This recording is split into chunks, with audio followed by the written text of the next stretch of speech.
ဘဝမှာဘယ်သူမှသာဝရအစဉ်ပြေနေတာလို့မရှိဘူးမြတ်စွာဘုရားတောင်မှအစဉ်မပြေတဲ့အခါရှိဆွမ်းမစားရတဲ့အခါရှိတယ်မကောင်းတဲ့အစားအစာတွေနဲ့မြတ်တာနေရတဲ့အခါမျိုးရှိတယ်လူတို့ရဲ့ကြီးညိုလေးစားမှုကြိုးစုံမှုကိုခံရတဲ့အခါရှိတယ်လို့ကြုံတဲ့လူတွေရဲ့ဆဲရေးတိုင်းထွာမှုချင်းချောက်ခံရမှုဆိုတာတွေလည်းပဲကြုံရတာမြတ်စွာဘုရားကိုယ်တိုင်ကိုပဲအစင်မပြေမှုတွေဘဝမှာကြုံတွေ့ရအဲ့ဒီအစင်မပြေမှုတွေဟာဘဝကပေးတဲ့ဖန်တီးတဲ့ဒုက္ခတွေသာဖြစ်လို့ဘာနဲ့ဖြတ်ကျော်လို့ဆိုဒီခဏချင်းခွင့်လွှတ်ခြင်းနဲ့ပဲဖြတ်ကျော်တခါတော့မြတ်စွာဘုရားမိန့်ကြားခဲ့တဲ့စကားလေးဟာဘုန်းကြီးတို့တွေမှတ်သားပြီးတော့လိုက်နာเสียကောင်းတာအဟနာကောဝသင်္ကမေသဗ္ဗတောပဋိတံတရအတိဝါကျံတိတိခိတံဒုတိလောဟိဘောဇနောဆိုတာအာဟာစစ်ပွဲဝင်တဲ့စစ်မျက်နှာရှေ့တန်းမှာဒီ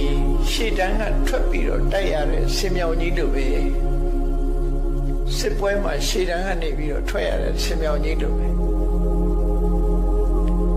သဗ္ဗတောပဋိတံတရဟောဒီကနေပြစ်လိုက်တဲ့မြားတန်တွေလမ်းတွေမြားတွေ